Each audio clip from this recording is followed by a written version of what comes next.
Om NaMo Narayan. The ancient Indian astrologer में आपका स्वागत है। हम आज आपके सामने जीवन के एक ऐसे प्रश्न को लेकर आए हैं जो स्वाभाविक रूप से हर आदमी के जीवन में है।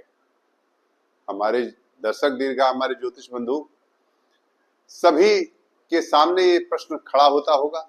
उनके यजमान आते होंगे, उनसे पूछते ही होंगे कि आखिर आज के जो ये परिवेश चल रहा है, जो आज का ये मेटेरियलिस्टिक युग है, इसमें विवाह जैसे लगता है कि विवाह नहीं रह गया, वो एक संबंध, एकमात्र एग्रीमेंट टाइप का हो गया। ऐसी स्थिति में बहुत से लोग ये प्रश्न उठाते हैं कि क्या मेरा संबंध चलेगा, ये संबंध आगे कितना चल पाएगा कि नहीं चल पाएगा।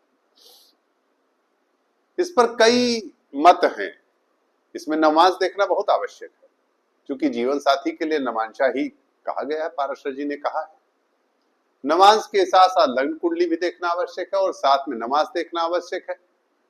अब नमाज में कई तथ्य जो परंपरागत रूप से कहे गए हैं कि लग्न से खड़ाष्टक संबंध हो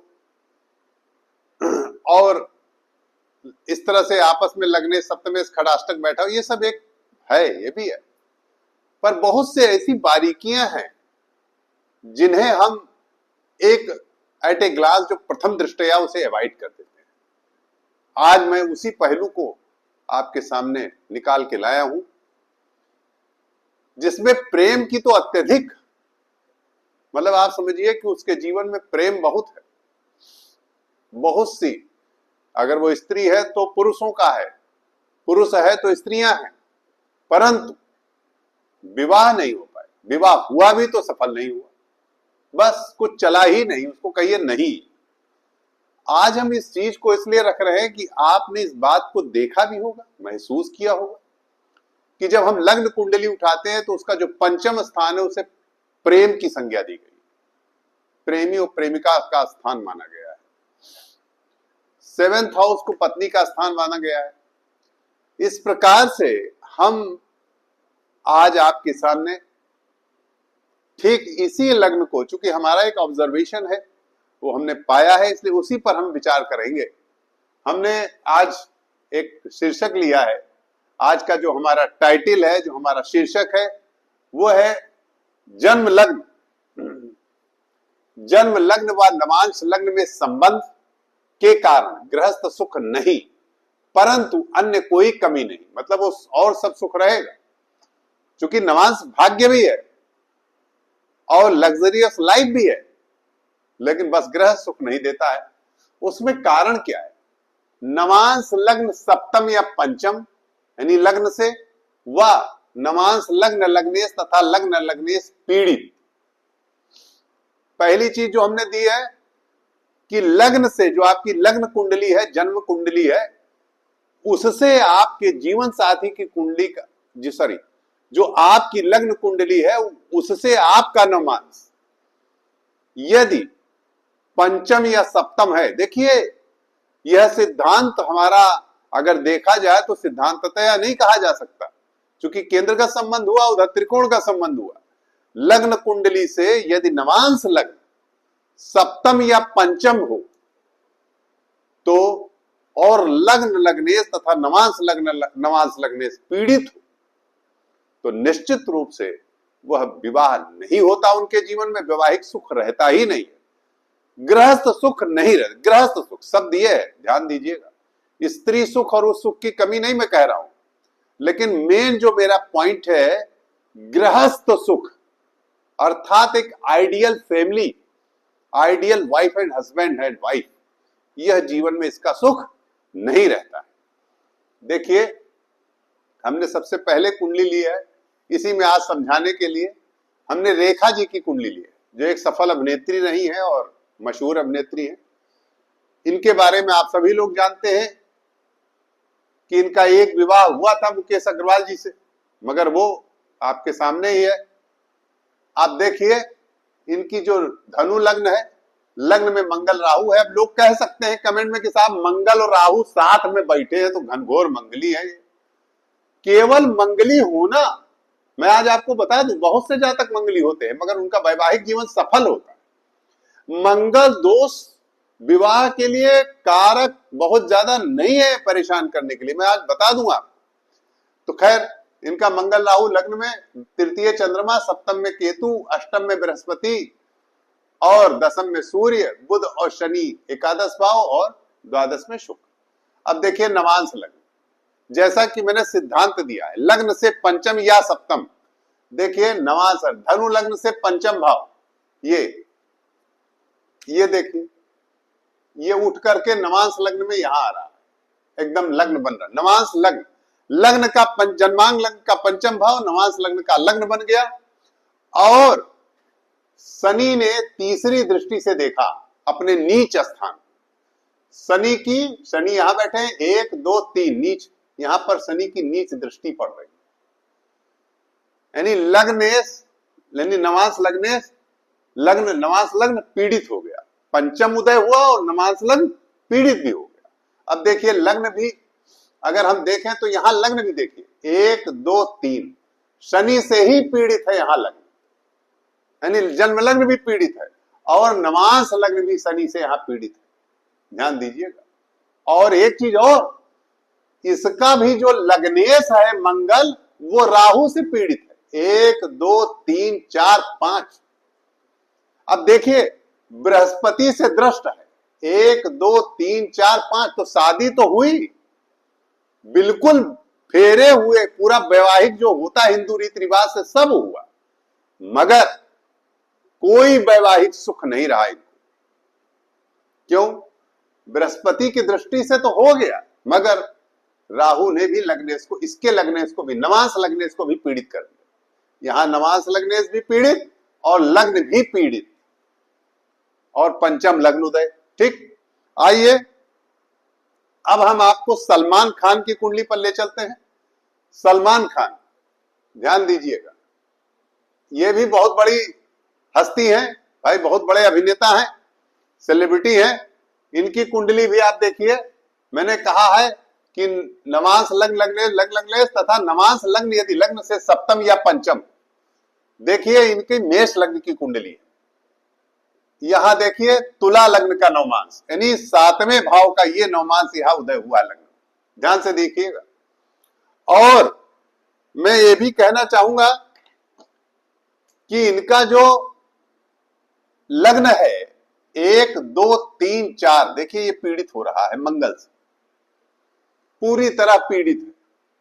अब ये लग्न पीड़ित हो गया और यहां इसी 7 नंबर तुला लग्न, यानी 7वां नवमांश उदय हो गया। देखिए 7वां जो मैंने सिद्धांत लिया है, ध्यान दीजिएगा, 5वां या 7वां, ऐसे लोगों के जीवन में कई स्त्री कई पुरुष, मतलब प्रेम बहुत होता है, प्रेम उनके जीवन में, उनको प्रेम की कमी नहीं रहती, मगर उनका गृहस्थ सुख, गृहस्थ जीवन नहीं सफल होता। देखिए अब इनका देखिए मेष और सप्तम, यहां तुला लग्न का नवमांश हुआ, यहां लग्न पीड़ित, यहां देखिए आप, यहां देखिए यह जो नवमांश लग्न है यह मंगल से पीड़ित, ये देखिए 1 2 3 4 5 6 7 8, ये लग्न नवमांश लग्न भी मंगल से पीड़ित। आप ध्यान से देखिए, नवमांश लग्न भी मंगल से पीड़ित हो रही। और ये जो लग्नेश, नवमांश लग्न का लग्नेश यहां बैठा है शुक्र, ये भी मंगल से पीड़ित है, 1 2 3 4, यहां भी मंगल की दृष्टि जा रही। जैसा कि मैंने कहा है कि यदि लग्न लग्नेश पीड़ित हो, नवांश लग्न मेन तो नवांश लग्न और नवांश लग्नेश पीड़ित होना है। मान लीजिए लग्न लग्नेश, मान लीजिए एक कोई पीड़ित है एक नहीं है, लेकिन नवांश लग्न और नवांश लग्नेश से दोनों पीड़ित हैं, तो निश्चित जान लीजिए उनको विवाह का सुख नहीं होगा। जीवन होगा, शादी होगी, मगर वो जो सुख होना चाहिए एक आइडियल वाइफ, आइडियल हस्बैंड का, वो उनके जीवन में नहीं रहेगा। देखिए मैंने आपको दिखाया। अब इसी प्रकार से एक हमारे यजमान है, क्लाइंट है हमारे, एक कंप्यूटर इंजीनियर है, वो नोएडा में है, वो बहुत ही विद्वान, बड़े ही ब्रिलियंट, बहुत जीनियस, बड़े ही उनकी मतलब बहुत ही अच्छे संस्थान से, आईआईटी के समतुल्य संस्थान से उन्होंने बीटेक किया है, बहुत अच्छे इंजीनियर है, कंप्यूटर इंजीनियर है, सब कुछ सारे इंटेलिजेंसिया, काबिलियत सब कुछ है, मगर इसके बाद भी इनका विवाह नहीं हुआ।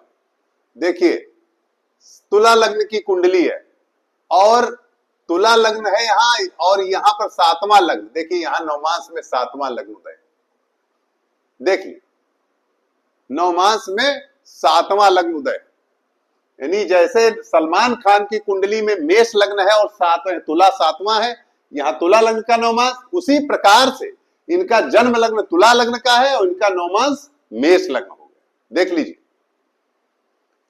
इनका विवाह हुआ ही नहीं, और इनका भी जरूर इनके जीवन में इनके मित्र, इनकी महिला मित्र ही होंगी, हैं, लेकिन इनका आइडियल गृहस्थ जीवन बस नहीं पाया और ना हो पाएगा। अब सिद्धांतता देखिए कि एक तो ये है, और दूसरी बात है ये जो मंगल है, ये मंगल की अष्टम में, यहां देखिए यहां जो मंगल है ये नवांश लग्न को पीड़ित कर रहा है, नवांश लग्न को पीड़ित कर रहा है लग्न में ही बैठ करके। अब आप कहोगे कि ये मेष लग्न है, हाँ स्वग्रही है मंगल, ठीक है, बिल्कुल मंगल स्वग्रही है, परंतु मंगल के स्वग्रही होने से नहीं मतलब है। पापक ग्रह यानी कि मंगल और शुक्र, ये देखिए मंगल और शुक्र एक दूसरे को देख रहे हैं। शुक्र कारकत्व तो लेता है, स्त्री कारक ग्रह है, और मंगल वहां पापत्व तो ले लेता है। तो जब भी शुक्र और मंगल का या तो इंटरचेंज हो जाए या एक दूसरे को दृष्टि डालें अगर नवमांश में, तो ऐसे जातकों के वैवाहिक जीवन में बड़ी ही समस्याएं होती हैं और उनके एक से अधिक रिलेशन होते हैं, ये कहा जाता है। तो ये जो हमने चार्ट बनाया है, इससे आपकी समझ में अच्छी तरह आया होगा कि एक तो देखिए सप्तम भाव इनमें भी उदय हो रही है और सप्तम लग्न उदय हो रही है मेन चीज, और मंगल और शुक्र की एक दूसरे के समक्ष, जबकि स्वग्रही देखिए स्वग्रही मंगल बैठा है यहाँ पे, मगर 7वीं लग्न उदय है और स्वग्रही शुक्र बैठा है, ध्यान दीजिएगा। मगर यहाँ शुक्र यानी जो 7वां भाव है इससे पीड़ित हो रहा है नवांश। अब मंगल शुक्र अगर एक दूसरे को देख लें तो ये कहा गया है कि Venus is the goddess of love and affection and Mars is the God of power. तो जब दोनों की दृष्टि संबंध होता है या युति होते हैं तो निश्चित रूप से उनके वैवाहिक जीवन में खटास आ जाती है। आशा है कि हमने आपको एक नई चीज समझाने का प्रयास किया है कि जब भी अगर हमारी लग्न से 7वीं लग्न नवमांश में उदय हो रही हो या 5वीं लग्न उदय हो रही हो, तो हमें लग्न लग्नेश और उसके साथ बड़े सूक्ष्मता से उस कुंडली का विवेचन करना होगा, थोड़ा अपने विवेक का प्रयोग करना होगा, क्योंकि ऐसी कुंडली में हमें आगे चल के परेशानी मिल सकती है। निश्चित रूप से आपके यजमान के पास अगर ऐसी कुंडली यजमान लेकर आते हैं अपने लड़के की शादी के लिए या लड़की की शादी के लिए, तो आप जरूर बड़ी सूक्ष्मता से विचार करिएगा, उसके बाद ही आप उनके विवाह के लिए इजाजत दीजिएगा। नमो नारायण।